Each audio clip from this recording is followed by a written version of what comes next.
আমি মোহাম্মদ আব্দুর রহমান। আমি একজন ড্রাইভার ছিলাম আজ থেকে 17 বছর আগে। যখন দুর্ঘটনা আমার একটা পা হারিয়ে গেছে, তা পা হারার পর আমি চিন্তা ভাবনা করছিলাম কী করবো, কার কাছে যাবো, কী করবো, কীভাবে চলবো। তারপর আল্লাহ পাক আমার বড় ভাই বাপ মা সবাই বুদ্ধি দিল, একটা ছোটো দোকান ধরাই দিল। তারপর বিয়ে শাদী করলাম, করার পর চিন্তা ভাবনা করতেছিলাম কী করবো।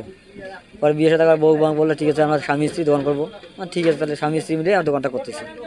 যদি মনে করেন কেউ সহায় সুবিধা করতো, এই যে আমার ভবিষ্যৎ, আমার ভবিষ্যৎ না, এখন আমার বাচ্চা আছে আমার দুইটা, আমার ভবিষ্যৎ শেষ, কিন্তু আমার বাচ্চা কাচ্চা ভবিষ্যৎ আছে। তাদের মনে করেন একটা বয়স 5 বছর, একটা হলো 4 বছর। তাদের সহযোগিতা কেউ করতো তাহলে আমি আর আল্লাহ ভালো হইতাম। আলহামদুলিল্লাহ আমার স্ত্রী যেভাবে সহযোগিতা করছে, অন্য স্ত্রী যে অন্য স্বামীকে এইভাবে সেবা করতো, তাহলে মানুষের অন্য যারা আছে আমার মতো প্রতিবন্ধী, তারা মানুষের কাছে হাত পাততো না, খাইতেও না। এইরকম করে টুকটাক করে ছোটোভাবে দোকান দিয়ে চলতো।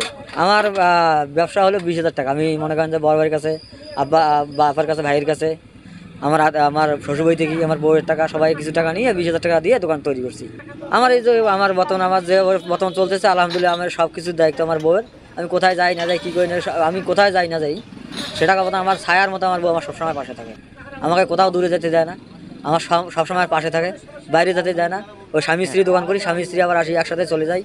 আমাদের খাওয়া দাওয়া দুপুরবেলায় এখানে, আমরা দুইজন স্বামী স্ত্রী এখানেই খাই, বাইরে যাই না, দোকানে করি যাতে আবার চলে যাই। আমার স্ত্রীর মতো কোনো প্রতিটা ঘরে স্ত্রীর দরকার। হ্যাঁ ভাই, সমস্যা আসলে আমি লোন নিয়েছি, এখনও লোনটা শোধ করতে পাইনি। মাঝখানে করোনা ছিল, তার মধ্যে এখনও মনে করেন আমাকে 8,000 টাকা পাবে। টাকা চাইছে, আমি এখন দিতে পাইনি। আমি দেখি সহযোগিতা কিছু পারে। না ভাই, কেউ আমাকে 1টি টাকা দিয়ে সহযোগিতা আমি মেম্বার চেয়ারম্যান কারোর কাছে আমি হাত পাতি নেই। আল্লাহর কাছে নিয়ত আছে, আমাদের কাছে হাত পাতা লাগে না, সেই অবস্থায় যে চলে আমার। না ভাই, সেরকম জমি না, আব্বার কাছে মনে করেন বাপ মার কাছে আসি, দোকানপাট করে খাচ্ছি, এইটাই দেখি। আল্লাহ পাক যদি রহমত করায়, যদি আমার তৌফিকের দান হয় তাহলে পাবো ভাই, তার সাথে কিছু নেই।